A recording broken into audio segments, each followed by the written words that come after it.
What's going on? It's Sharky here, and you're watching the Newcastle United versus Barnsley match preview.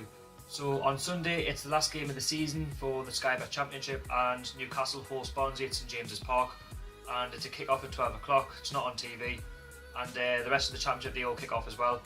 So on the last game of the season, we have a realistic chance of winning the EFL Championship because our rivals Brighton and Albion were only 2 weeks ago 7 points clear, and they had a chance to win the Championship title against Norwich and Bristol City, and they both lost some games respectively, basically giving us a realistic chance against Barnsley of winning the title. Obviously, going into the game, Brighton are top with 92 points and we are second with 91 points, so obviously the title's still in their hands as I speak. And going into the game against Barnsley, we played a Barnsley team who were just promoted from League One last season. They're currently on 58 points, 14th in the league, so they've got nothing to play for, and that they're safe from relegation. In their last 3 games, they've picked up 2 points from 9. They've drawn at home to Brentford 1-1. Then they went away to Bristol City and they lost 3-2. And then their previous game to this one, they were at home at Burton Albion and they drew 1-1. Obviously, it's not the best return, but then they can be forgiven for the fact that they've played 2 teams that are trying to stay in the Championship in Bristol City and Burton, and both of them in the last few weeks have obviously confirmed their safety for another season in the Championship. So, hats off to, especially to Burton, for the fact that their little budget, that where they've come from the likes of non-league, and they've climbed up to League 2, League 1, and the fact that they've got another season in the Championship, it's well done to them. And the same could be said with Barnsley as well, who were playing on Sunday. They've just been promoted as well alongside Burton from League 1, and they haven't exactly got the biggest budget. Obviously, they kind of expect Barnsley to be in the Championship because that's probably where they're at. They're obviously a bigger club than Burton, but like I say, both hats off to them. They've had great seasons. They've done enough to stay in the Championship for another season. So obviously, we all know that our rivals Brighton and Albion, they're away at Aston Villa. If they obviously beat Aston Villa, it doesn't matter what we do, they'd win the title. But obviously, going into our game, we all know that Barnsley are going to be the party peoples. They're going to want to stop us from winning this game. They're going to want to take it to it, knowing that even though they've got nothing to play for, they're going to just want to try and dent the confidence and come away with something from St James's Park. It gives them something to remember. And obviously, going into our last 3 games, we got beat off Ipswich 3-1. But in the last 2 games, we were at home to Preston, won 4-1, which confirmed our promotion to the Premier League. And then in our last game, we went away to Cardiff and won 2-0, which gave our chances of winning the Championship a chance of this match. So I think we've just got to try and give it everything, in this last game. And like I say, in terms of Barnsley, I expect them to come here and park the bus, or I hope at least that they're going to give it a chance, and they have got some attack and flair. You look at that top goal scorer, Molly Watkins. He's a midfielder. He's got 10 goals this season. He's very good at assisting. He's very good at making things happen. If he's not scoring, he's always making things happen for the strikers. Obviously, the second top goal scorer is a striker, Tom Pacho. He's got 8 goals this season. I might have butchered his name, and it might not even be him.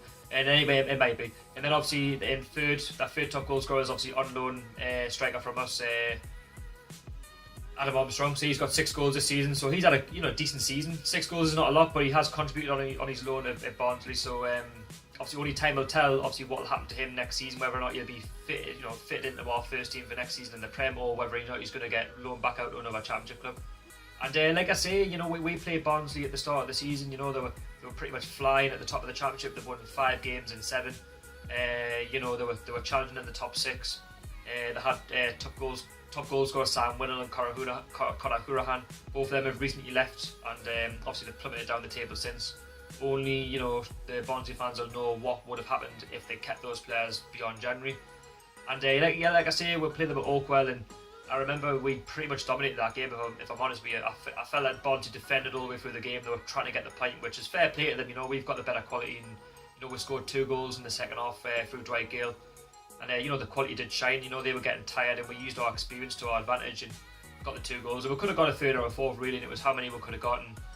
It was just that's where we were on tip-top form, and we went on that unbeaten run, and we've really pushed on since. Obviously, we've had a few dodgy results, at home, but we've been up there all season. And like I say, I think it's going to be a very similar game on Sunday. They're going to be, we're going to have to try and break them down. We're going to have to try and get a goal in the 15th minute, the 30th minute, try and get a good goal at a crucial time to try and settle the nerves a little bit, because we all know that the fans are going to be looking at the Brighton game against Aston Villa, just to see what's going on, is Brighton winning or they're losing, whatever. And I hope that doesn't reflect onto the players, and I hope that they just play like as if they've got nothing to play for, even though we have got the Championship to play for. To play like it's just the last game of the season for Pride, because I think the fans do deserve a result, even if we do win the league, or even if we don't win the league, whether we win or not. It's nice just to send the fans home happy, and just to give it a season to remember, because we all know it's in Brighton's hands and we've got a sliver of a chance of winning it. And like I say, we're if we go 1 or 2 goals up in the first half, in the second half, try and get the third or the fourth, because Barnsley, they're going to try and open up against us, so we're going to have to try and exploit that and attack and use our experience and try and get the third or fourth. And if we can do that, we'll comfortably win the game. But obviously I don't think it'll be as comfortable as what people are going to make it out to be. And like I say, they've got nothing to lose. We've got nothing to lose. Just play for Pride, And like I say, it doesn't matter what happens. Like I say, if we win the game, if Brighton win the game, Brighton will win the league because they're a point better off.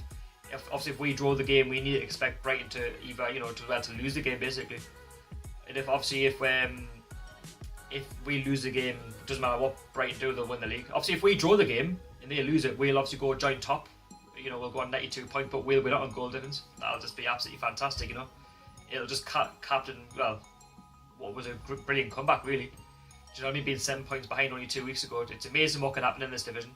Do you know what I mean? And like I say, you kind of second pick Rafa's team. He's going to pick a team that's totally different from last week to the week before that to the week before that. And in terms of like who's going to be available for this game, obviously Jamal Lascelles in the last week's been injured. And he's obviously admitted in the last 6 months, even though his performances haven't been up to scratch, he's been playing through the pain barrier, really, which is fantastic. The fact that he's put the club first over himself, his fitness, is fantastic. And the fact that the sports scientists at Newcastle have trusted him, to go out there. And obviously, we all know Rafa's been concerned for him, but he wants to play for the shirt. So like I say, massive congratulations to him, and he showed what a real captain and a real leader is at this football club. So they say well done to him. And like I say, obviously whether he'll be fit or not, I don't know that.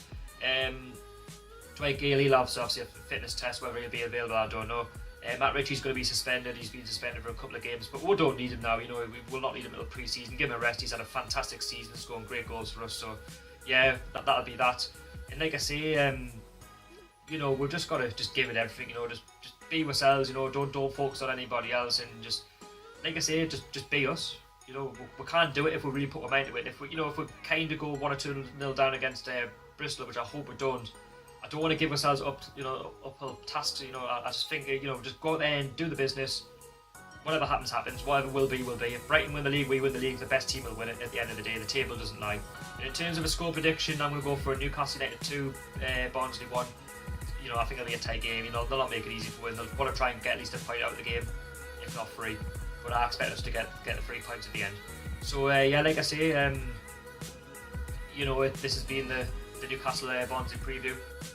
So anyway, I will be at the match on Sunday. I've managed to get myself a ticket, despite it being a 52,000 sellout. And yeah, I've got some really good contacts, so I thank them for the ticket. I cannot wait to bring out the match day experience, and hopefully that we're lifting the title come Sunday afternoon. So yes, please check out my last video, the Craig Bellamy and Tim Sherwood basically video slagging off Newcastle United. I'll leave a link down there below, and the video before that, the Championship team of the season, which I kind of made up. So yeah, and obviously do you agree with it? Leave a comment below. And yes, it's been Sharky. Please like, subscribe, and I'll see you in the next one.